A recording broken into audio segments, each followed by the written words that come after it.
I was driving home from the estate lawyer's office in downtown Toronto, feeling lighter than I had in years. My aunt had passed away 3 months ago, and I'd just learned she left me 2 rental properties in Hamilton, a cottage on Lake Muskoka, and nearly $200,000 in savings. I couldn't wait to tell my wife.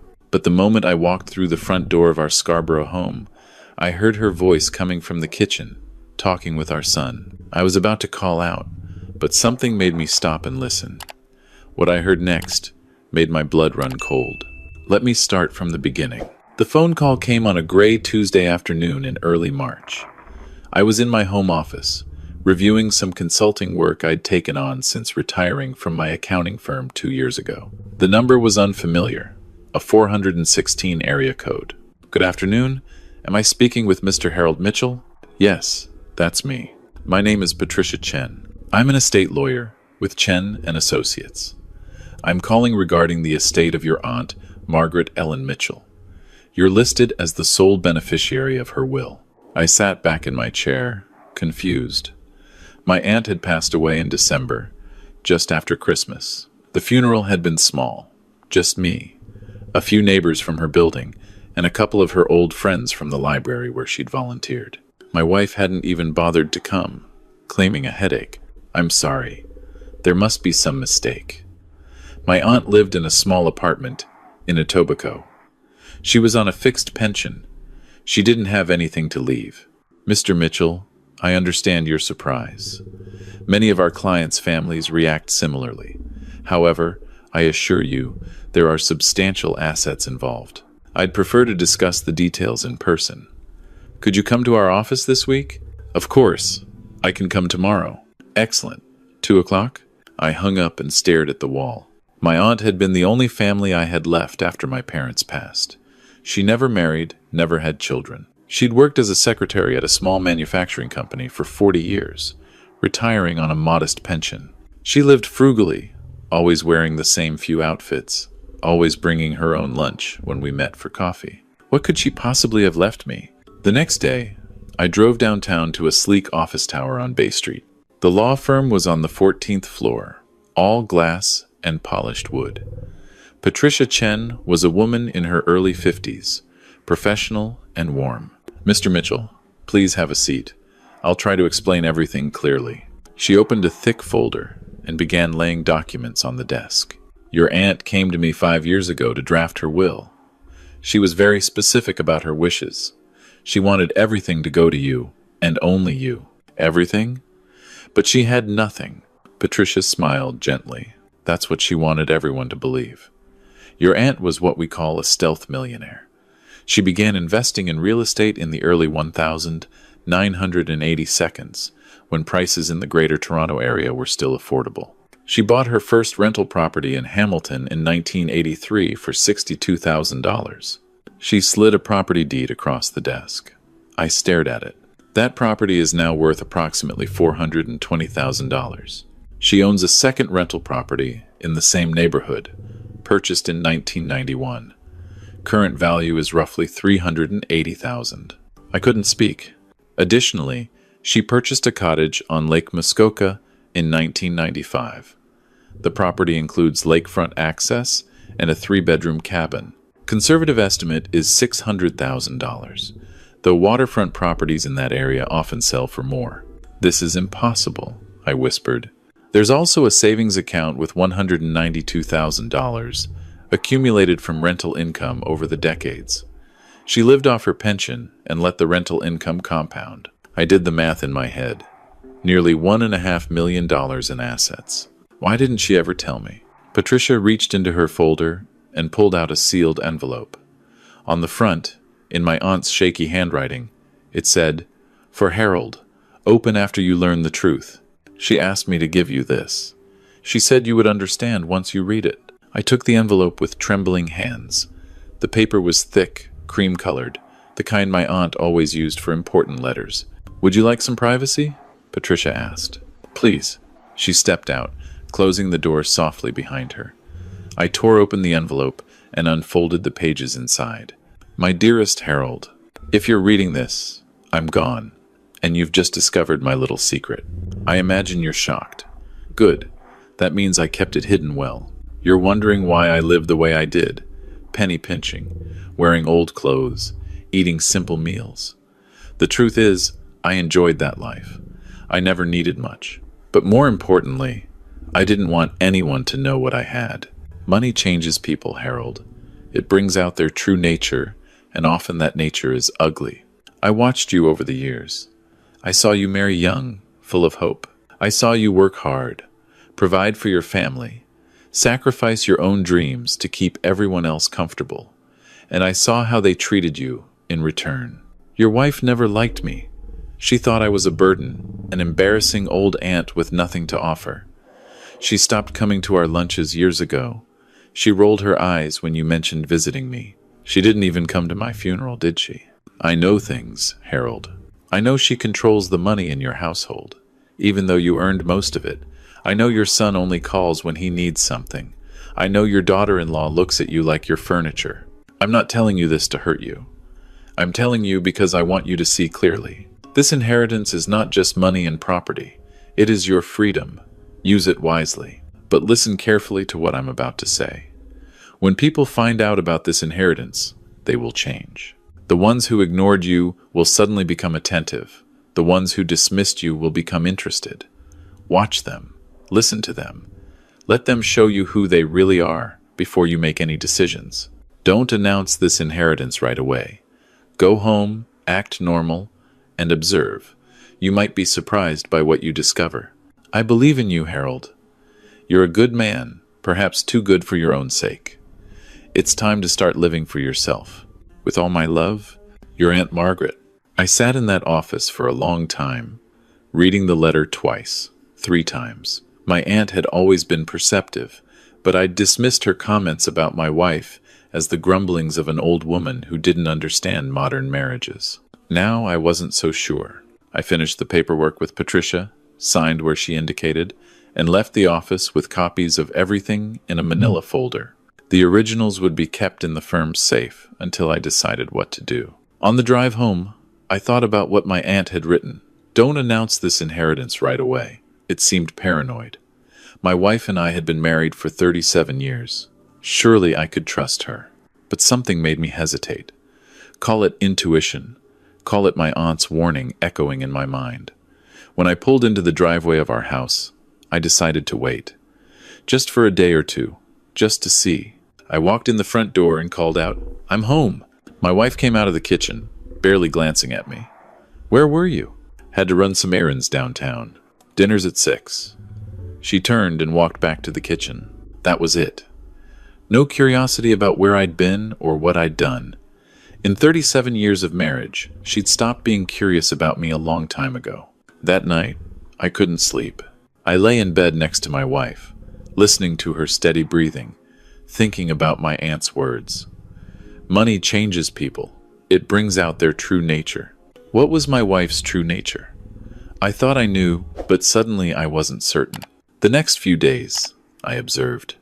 I paid attention to small things I'd ignored for years.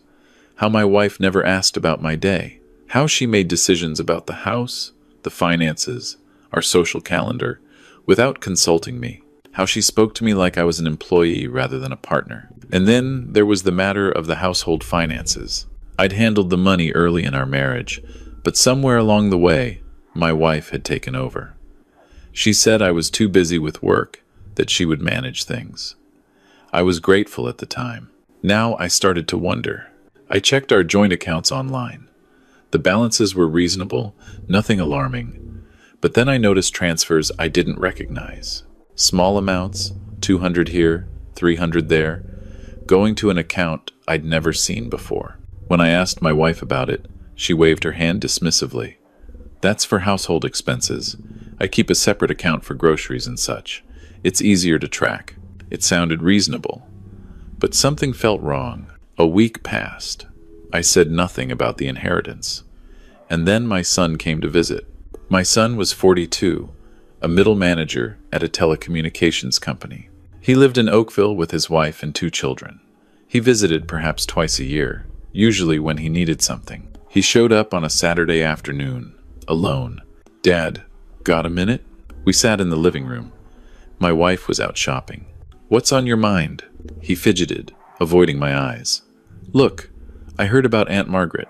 I kept my face neutral. What about her? I heard she might have left you something. Is that true?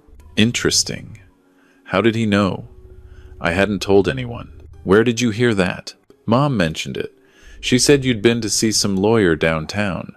My wife had noticed my trip after all. And she'd told our son. I've been handling some paperwork related to your aunt's estate, I said carefully.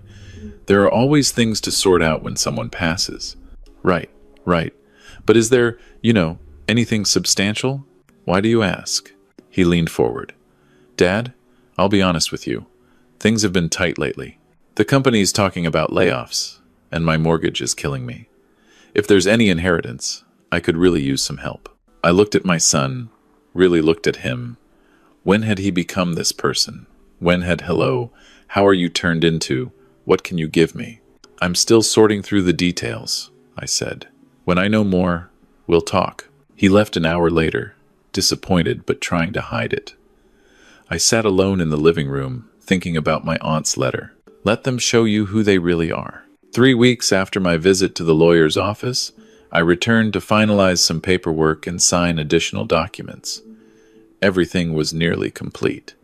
The properties were being transferred to my name. The bank accounts were being consolidated. I drove home feeling cautiously optimistic. Maybe I was being paranoid. Maybe my wife and son were just concerned, just curious. Maybe I'd been unfair to them. I parked in the driveway and walked to the front door. It was slightly ajar, unusual for my wife, who was obsessive about security. I pushed it open quietly and stepped inside. Voices were coming from the kitchen. My wife and my son. I was about to announce myself when I heard my son say, "So how much are we talking about?" I froze.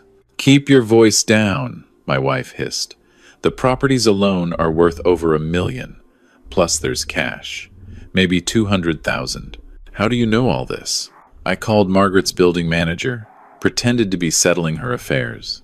He mentioned the lawyer's name. Then I called the lawyer's office, said I was Harold's assistant following up on the estate. The receptionist let slip enough details. My stomach dropped. My wife had been investigating behind my back. "So what's the plan?" my son asked. "We need to move carefully. Your father's not stupid. If we push too hard, he'll get suspicious. He's already suspicious. He barely told me anything when I asked. That's because you were too obvious. Let me handle this." There was a pause. I heard someone pour liquid into a glass. "Here's what we do," my wife continued. "I'll work on him slowly. Talk about how we should use this money for the family. Mention that it would be selfish to keep it all to himself when his son is struggling. What if he doesn't go for it? Then we apply pressure. I'll bring up the divorce option. After 37 years, I'm entitled to half of everything, including any inheritance if it gets mixed with our joint assets. Ontario law is on my side. Would you actually divorce him?" My wife laughed, a cold sound I'd never heard before. "Not if I don't have to. It's easier to stay married and spend his money. But if he tries to keep everything separate, if he tries to cut us out, then yes, I'll take him for everything he's worth. What about me? Once I have access to the accounts, I'll transfer money to you. We'll say it's for the grandchildren's education. He won't question that. And if he does, then we remind him what a useless, boring man he's become. Honestly, I've been carrying this marriage for 20 years. He sits in his office all day doing nothing. He has no friends. His own relatives are dead. Without me, he'd have no life at all." I stood in the hallway, unable to move. Every word was a knife. "The thing is," my wife continued, "he's always been weak. He does what he's told because he's afraid of conflict. That's why I married him. He was easy to manage. So we just keep pushing until he gives in?" "Exactly. And if he somehow grows a spine, we have leverage. I've been keeping records of our finances for years. I can make it look like he's been hiding money, mismanaging our retirement savings. No judge would side with him." "Mom, that's brilliant. I've had 37 years to plan for this, sweetheart. I just never thought the opportunity would be this big." I stood there for another minute, listening to them laugh, to them toast to their future plans. My future plans, stolen from me by the two people I'd trusted most. Then I turned, walked silently back to the front door, opened it, closed it loudly, and called out, "I'm home!" By the time I reached the kitchen, they were sitting at the table, all smiles and innocence. "Dad, I didn't know you were coming back so soon. Finished my errands early. What brings you over?" "Just visiting. Wanted to see how you and Mom were doing." I looked at my wife. She smiled at me, the same smile she'd given me for 37 years. I'd thought it was love. Now I saw it for what it was. Strategy. "Dinner's at 6, she said. "I'm making your favorite." "Looking forward to it," I replied. That night, after my son left and my wife went to bed, I sat in my home office with the door locked. I pulled out my phone and searched for family lawyers who specialized in divorce and asset protection. The next morning, I called the top name on my list.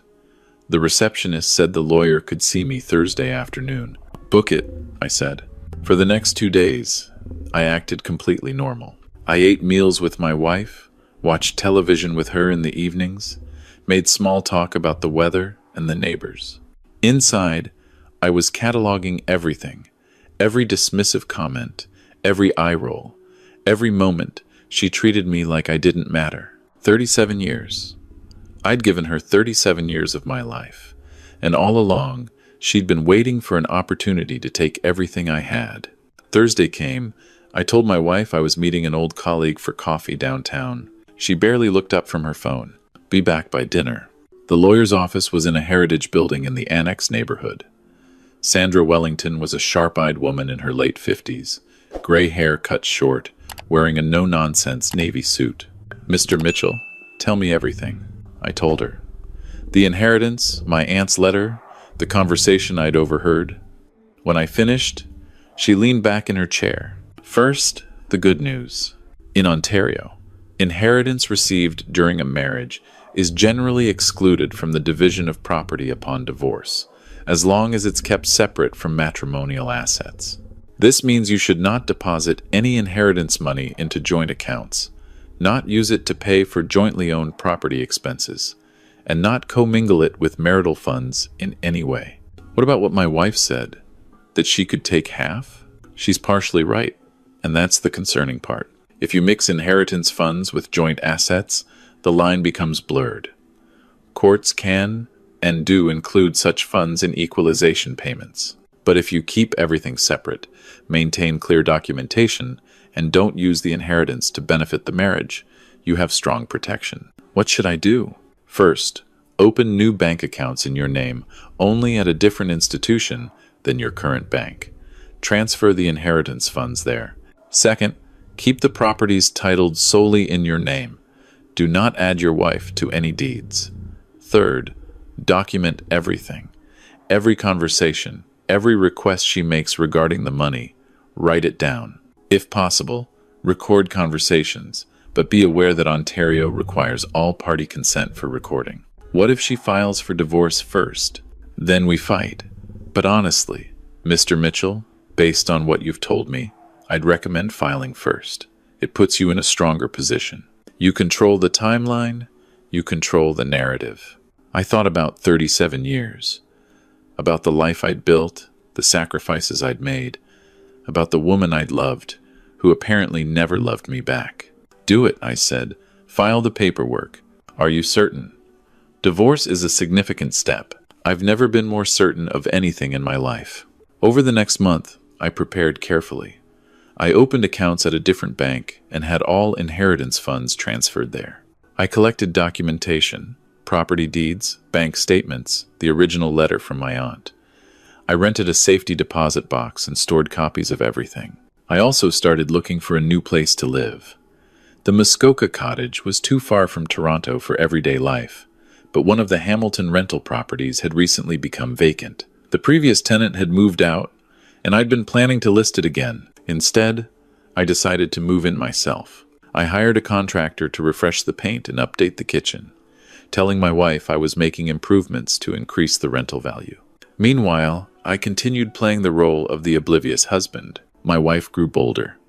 She started making comments about our inheritance, about how we should invest it. She suggested taking a vacation to Europe, buying a new car, renovating the kitchen. I nodded along, said I'd think about it, changed the subject. My son called more frequently than he had in years.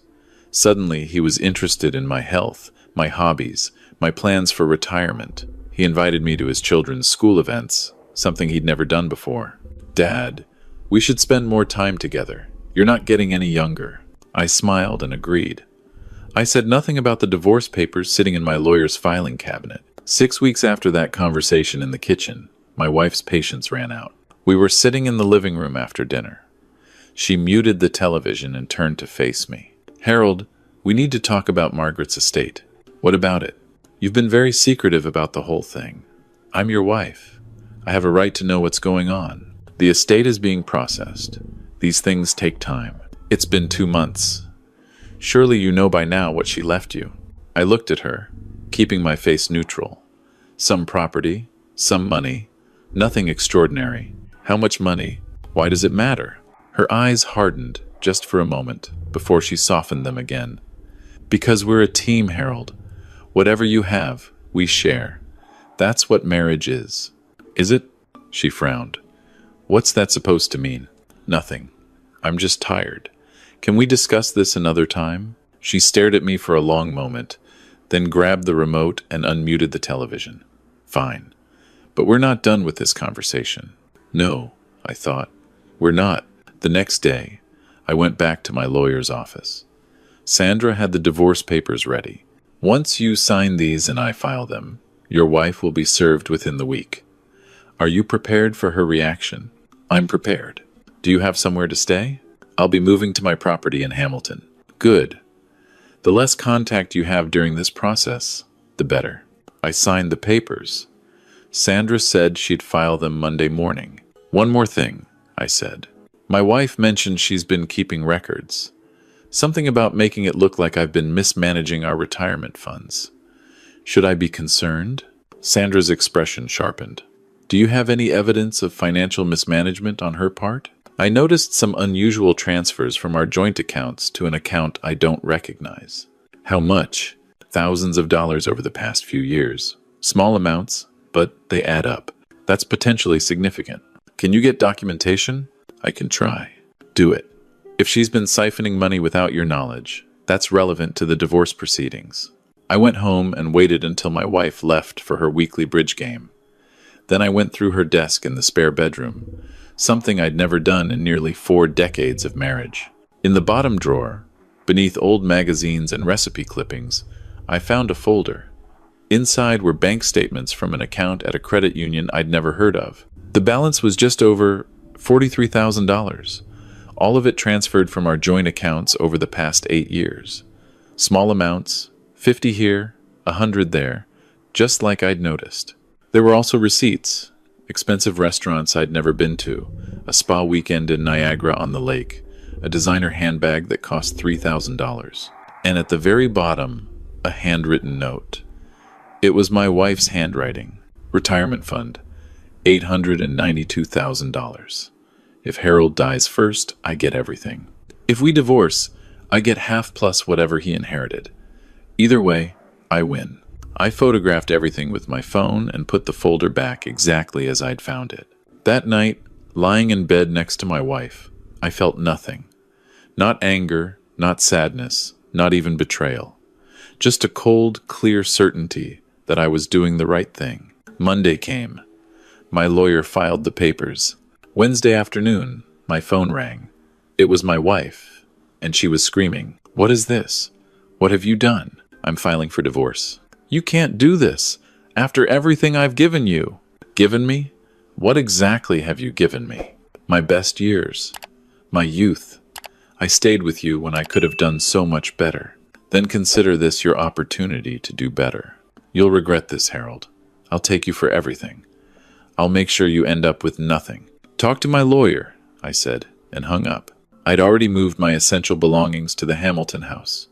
I packed a final bag with clothes and toiletries, took one last look around the Scarborough house, and drove away. The divorce process took 4 months.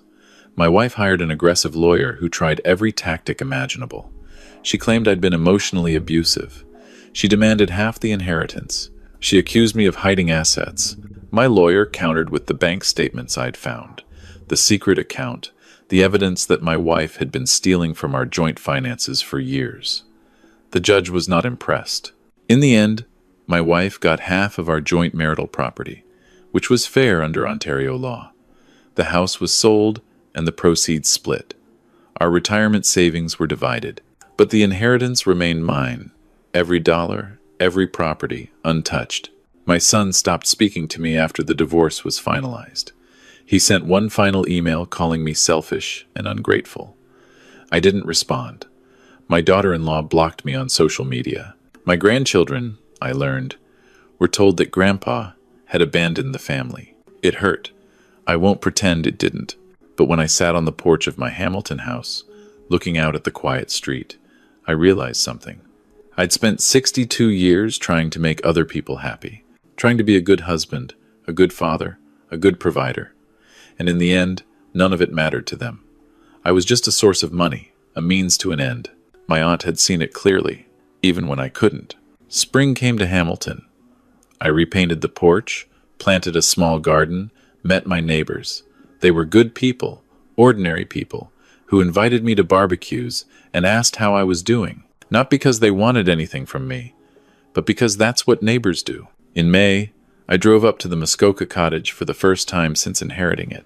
The place was smaller than I remembered from childhood visits, but beautiful in its simplicity. Pine trees surrounded the property. The lake sparkled in the morning sun. A wooden dock stretched into the water. I spent a week there, alone with my thoughts. I fixed a loose railing on the deck. I kayaked along the shoreline. I watched the sunset from an Adirondack chair, drinking coffee and listening to the loons call across the water. On the last night, I took out my aunt's letter and read it again. This inheritance is not just money and property. It is your freedom. She was right. I wasn't happy, not in the way people talk about happiness. The big house, the loving family, the golden retirement. I didn't have those things anymore. Maybe I never really had them. But I was free. Free to wake up in the morning and decide how to spend my day. Free to eat what I wanted, go where I wanted, talk to whom I wanted. Free from the constant, grinding obligation to please people who would never be pleased. It wasn't joy. It was something quieter, something more sustainable. It was peace.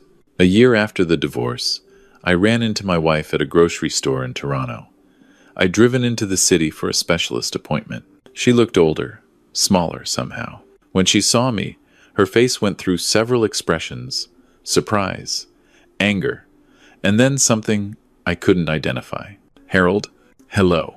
We stood in the cereal aisle, neither of us knowing what to say. You look well, she finally managed. Thank you. You too. A pause. I heard you sold the Scarborough house, I said. I had to. The maintenance was too expensive on my own. Her voice had an edge to it, as if it were somehow my fault. I'm sorry to hear that. Are you? I thought about it honestly. No, I said. I don't think I am. She stared at me. And for the first time in our nearly 4 decades together, I saw something like respect in her eyes. Or maybe it was just surprise that I'd finally grown a spine. Goodbye, Harold, she said. Goodbye. I watched her walk away, and I felt nothing. Not satisfaction, not regret, not anger. Just a calm acceptance that this chapter of my life was closed. I finished my shopping and drove back to Hamilton. 2 years have passed since I inherited my aunt's estate. I'm 64 now, living in the Hamilton house, spending summers at the Muskoka cottage. The second rental property provides steady income. I've started volunteering at the local food bank, something I never had time for when I was trying to be everything to everyone. I haven't remarried. I'm not looking for anyone. For the first time in my life, I'm comfortable being alone. Last month, I received a letter from my son. He apologized for how he'd behaved. His marriage had fallen apart, he said, and he'd had time to think about things. He wanted to reconnect. I thought about it for a long time. I thought about my aunt's letter, about how people show their true colors when they think no one is watching. My son had shown me his colors, and they weren't pretty. But people can change. I'd changed, after all. I wrote back. I said I was willing to talk, but that things would be different from now on. I wouldn't be the compliant father who handed over money whenever he asked. If he wanted a relationship, it would have to be based on respect, not transactions. He hasn't responded yet. Maybe he will, maybe he won't. Either way, I'll be fine. My aunt was right about everything. The money was never the point. The freedom was the point. The chance to finally, at 64, start living life on my own terms. I think about her often, that frugal old woman in her small apartment, quietly building an empire while everyone dismissed her. She saw more clearly than any of us. She understood something that took me 6 decades to learn. You can't buy love, but you can buy freedom. And sometimes, freedom is worth more. I keep her letter in a frame on my desk now. I read the last line every morning. It's time to start living for yourself. That's what I'm doing, Aunt Margaret. Finally, that's what I'm doing. Did you enjoy this story? If you listened until the end, drop a number 1 in the comments. If you found it meaningful, please consider liking the video. I have many more stories like this on my channel, so subscribe and check them out. I've added 2 recommended stories on screen. Thanks for being here. See you in the next one. Take care.